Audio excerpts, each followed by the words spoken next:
తెలంగాణ అసెంబ్లీలో CPI MLA Kunamneni Sambasivarao మాట్లాడుతున్నారు. Live లో చూద్దాం. పక్కనే అనేక ఇబ్బందులు ఆయన యూపీఏ సెకండ్ టైంలో కొన్ని ఇబ్బందులు ఎదుర్కొన్నారు.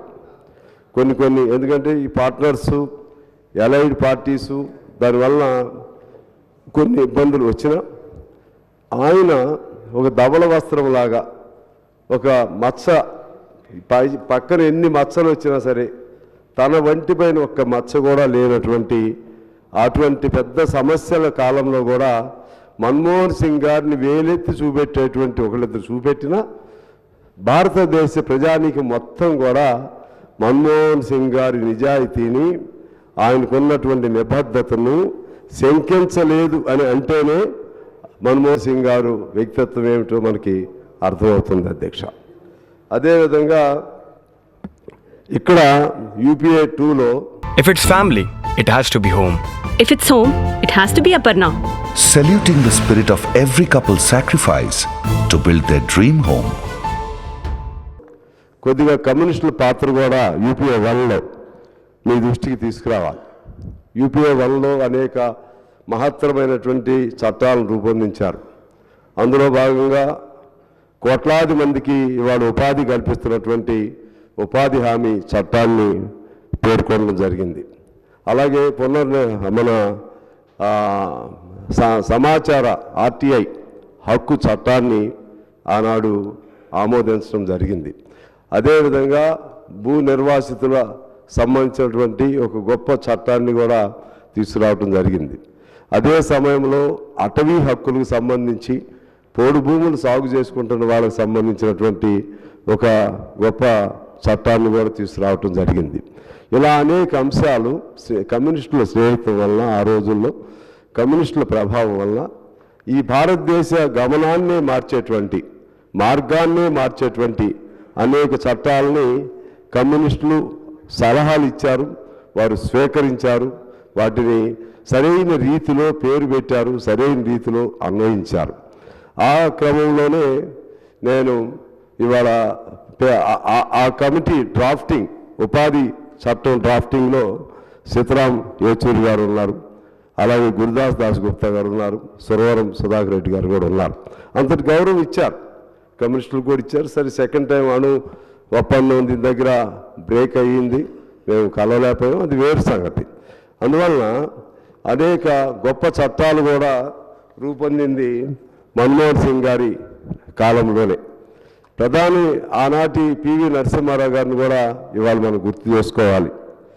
మన్మోహన్ సింగ్ గారికి ఆర్థిక శాఖ మంత్రిగా ఆయన ప్రమాణ స్వీకారానికి పిలిస్తే ఆయన ఇది ఒక జోక్ అనుకుని ఆయన ఆ ప్రమాణ స్వీకారానికి కూడా అన్ప్రిపేర్డ్గా ఉన్నారని చెప్పి పత్రికల్లో చదివాం. అంటే మన్మోహన్ సింగ్ గారిలో ఉన్నటువంటి విఘ్నతను, ఆయనలో ఉన్నటువంటి జిజ్ఞాసను, ఆయనలో ఉన్నటువంటి అంకిత భావాన్ని, ఆయనలో ఉన్నటువంటి ఈ దేశానికి సంబంధించినటువంటి ఆర్థిక విశ్లేషణ, ఇవన్నిటినీ పివి నరసింహారావు గారు ఎలా అర్థం చేసుకున్నారో చాలా గొప్ప విషయం. ఒక మేధావి మరొక మేధావిని అర్థం చేసుకున్నంత గొప్పగా ఒక సామాన్యుడు ఒక మేధావి మనసులో ఉన్నటువంటి భావాల్ని అర్థం చేసుకోలేరు అధ్యక్ష. ఆ విధంగా అర్థం చేసుకుని ఆయన ఆర్బీఐ గవర్నర్ చేశారు, అదేవిధంగా ఫారెన్ సర్వీస్లో చేశారు, పంజాబ్ యూనివర్సిటీలో ప్రొఫెసర్గా చేశారు, ఢిల్లీ ఎకనామిక్ యూనివర్సిటీలో ప్రొఫెసర్గా చేశారు. అంత గొప్ప వ్యక్తిని మరొక గొప్ప వ్యక్తి గుర్తించి ఆ విధమైనటువంటి అవకాశం ఇచ్చారు.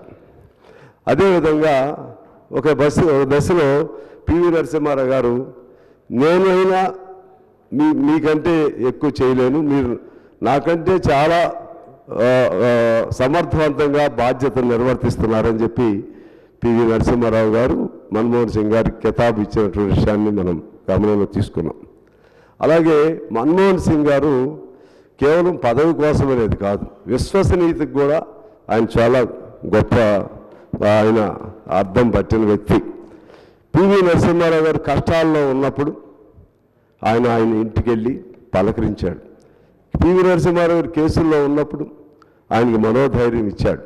అంటే ఏ పార్శ్వానికి ఆ పార్శ్వంగా చూడగలిగినటువంటి మహోన్నతమైనటువంటి వ్యక్తిత్వం, సముచితమైనటువంటి స్థితప్రజ్ఞత కలిగినటువంటి మేధావి, అలాగే సామాజికవేత్త, అదేవిధంగా మానవ సంబంధాలలో పరస్పర అనుభూతి అనుబంధం కలిగినటువంటి గొప్ప మానవతావాదిగా కూడా మన్మోహన్ సింగ్ గారిని మనం గౌరవించాలి.